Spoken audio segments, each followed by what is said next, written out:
Iran Israel संघर्षाचे पडसाद आता भारतातही उमटू लागले। त्याचा थेट परिणाम एलपीजी पुरवठ्यावर होताना दिसतोय। केंद्र सरकारने खबरदारीचा उपाय म्हणून व्यावसायिक वापरासाठीच्या एलपीजी सिलेंडरचा पुरवठा तात्पुरता थांबवण्याचा निर्णय घेतल्याची माहिती समोर आली आहे। या निर्णयामुळे देशभरातील हॉटेल, रेस्टॉरंट आणि फूड इंडस्ट्री समोर मोठं संकट निर्माण झालं असून पुढील काही दिवसात हा उद्योग ठप्प होण्याची भीती व्यक्त केली जाते।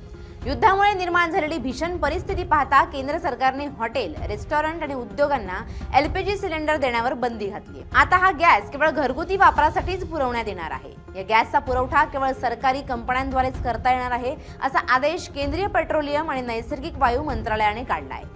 एकीकडे व्यावसायिक गॅस बंद झाला असताना दुसरीकडे घरगुती ग्राहकांनाही वेळेवर सिलेंडर मिळण्याचे झाले आहेत। गॅस एजन्सीकडून ग्राहकांना पुढील महिनाभर सिलेंडर मिळणार नाही असं सांगितलं जातंय। यामुळे गॅसचा काळा बाजार वाढण्याची भीती सुद्धा व्यक्त केली जाते। इराणने होर्मुझ सामुद्रधुनीत केलेल्या नाकेबंदीमुळे मध्य पूर्वेतून येणाऱ्या एलपीजी टँकरची वाहतूक विस्कळीत झाली। भारतातील एलपीजीचा मोठा हिस्सा आयातीवर अवलंबून असल्याने या परिस्थितीचा थेट परिणाम देशातील गॅस पुरवठ्यावर होतोय।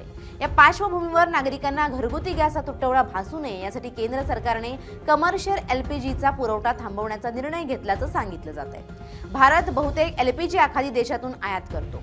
भारतात काही प्रमाणात उत्पादन होत असलं तरी ते अपुरं आहे। युद्धामुळे आयातीत अडथळे येत असल्याने व्यावसायिक वापराचा गॅस बंद करण्याचा निर्णय घ्यावा लागला, असं तेल कंपन्यातील सूत्रांनी सांगितलंय।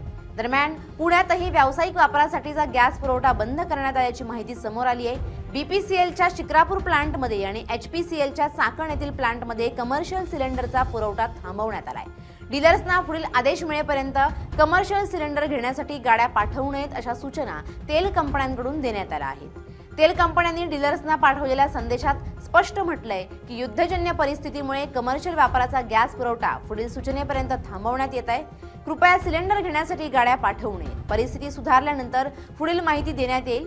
सध्या भारताकडे सुमारे 30 दिवसांचा एलपीजी साठा उपलब्ध असल्याचं सांगितलं जातंय। मात्र इराण इस्रायल संघर्ष दीर्घकाळ सुरू राहिल्यास देशातील गॅस पुरवठ्यावर अधिक ताण येण्याची शक्यता आहे। त्यामुळे भविष्यात घरगुती गॅस मिळण्यातही विलंब होऊ शकतो अशी शक्यता आता व्यक्त केली जाते।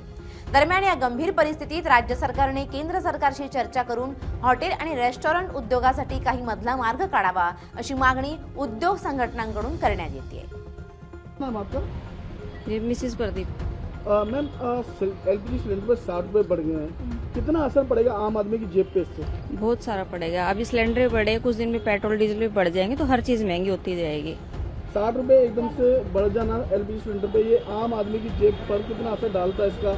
और खास करके जो घरेलू महिलाएं हैं वो कई बार पैसे जोड़ जोड़ के उसकी करती हैं, इसके लिए बहुत फर्क पड़ता है भैया। औरों के लिए लगता है कि 60 रुपये कुछ नहीं है, लेकिन आम आदमी के लिए बहुत कुछ होता है। दिल्ली सरकार ने एलपीजी सिलेंडर पे 60 रुपये बढ़ा दिए हैं, इससे आम आदमी की जेब पर कितना असर पड़ेगा? ये तो बहुत ज्यादा असर पड़ेगा।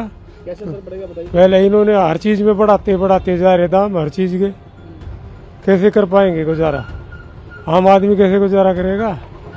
कभी कुछ बढ़ा देते, कभी कुछ। एक साथ 60 रुपये बढ़ जाना बहुत बड़ा वो पड़ता है ना, कितना असर पड़ता है पर एक बजट के ऊपर आम आदमी के? जो बहुत ज्यादा फर्क पड़ता है।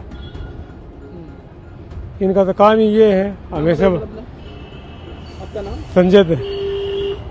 सर, दिल्ली सरकार ने एलपीजी सिलेंडर पर जो घरेलू सिलेंडर होता है उस पर 60 रुपये की बढ़ोतरी की है, कितना असर पड़ेगा आम आदमी की जेब पर? ये तो बहुत ज़्यादा पड़ेगा। ये तो सीधे ही 10% के आसपास बढ़ा दिया। इसका तो बहुत ही ज़्यादा असर पड़ेगा। एक आम आदमी जो बजट जिसका घर के सीमित होता है उसके ऊपर अचानक ऐसा 60 रुपये बढ़ जाना कितना असर पड़ता है? अरे भाई 60 रुपये हर चीज़ में बढ़ जाएंगे तो पूरा बजट ही ख़राब हो जाएगा गरीब आदमी का।